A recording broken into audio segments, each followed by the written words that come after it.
We live in one of the most beautiful parts of the world. We live in Moreton Bay. But you see, there's something special about where we live. Something that sets us apart from every other place in the world. We have a treasure living right at our doorsteps. We have dugongs. Dugongs, the mermaids of the sea. Such gentle and shy creatures, yet so essential to the survival of their ecosystem. They hold our home, Moreton Bay, together.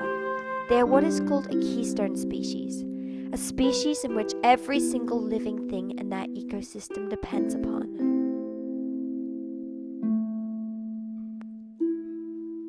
The seagrass needs the dugongs because they fertilize the soil and stir up the sand, aerating it, which promotes growth.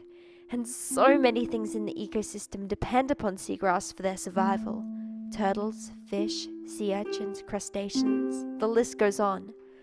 But what if I was to tell you that if we remove just this one species, this keystone species, the entire ecosystem would fall apart? But that's what we're doing. We're pulling our ecosystem apart.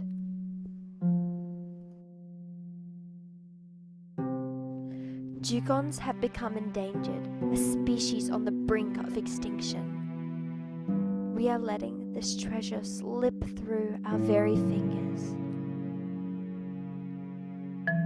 Dugongs are decreasing at a rapid rate, from boat strikes, diminishing habitat, lack of food, entanglement in fishing gear. The bay has become a playground for many, but we're forgetting that this playground is someone's home. Would you drive your car through someone's house? Then why do we think it's okay to do it to them? Having the boat isn't the problem.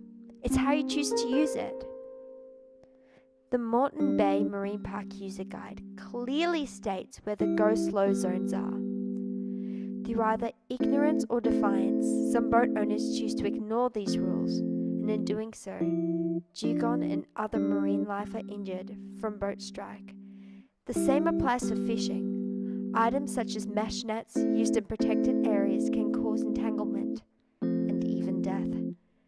So too can fishing gear that has been left and forgotten.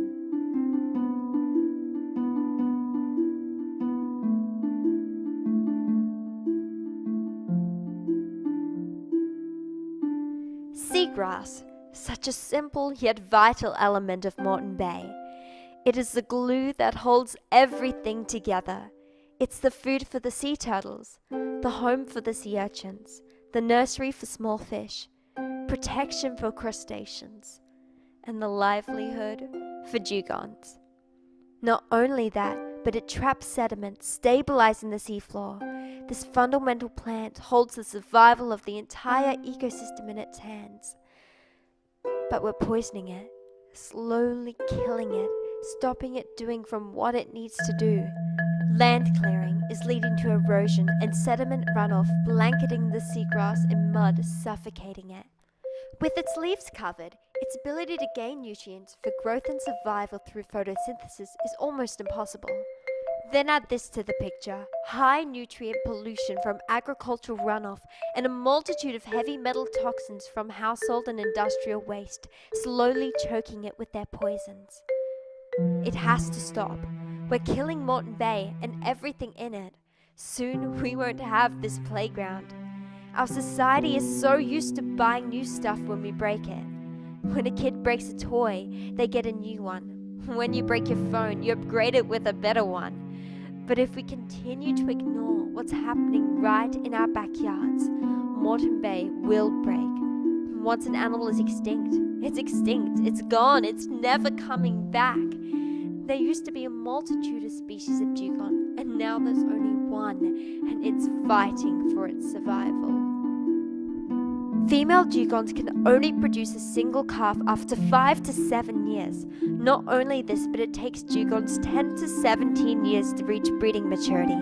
In a healthy environment, this wouldn't be a problem, but their home has become sick and dangerous. Are we going to close our eyes and pretend it isn't happening? Or are we going to take action? We make the difference. It's the choices that we make that decide the future of this creature and Moreton Bay itself. It's choosing to go slow in the slow zones. It's choosing not to anchor in areas rich in seagrass. It's choosing to use propeller guards on your boats. It's choosing to pack up your fishing gear at the end of the day.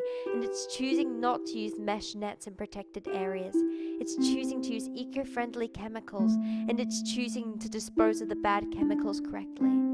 It's choosing to put rubbish in the bin. It's a choice. And the choice is yours. Moreton Bay is our home. And we need to look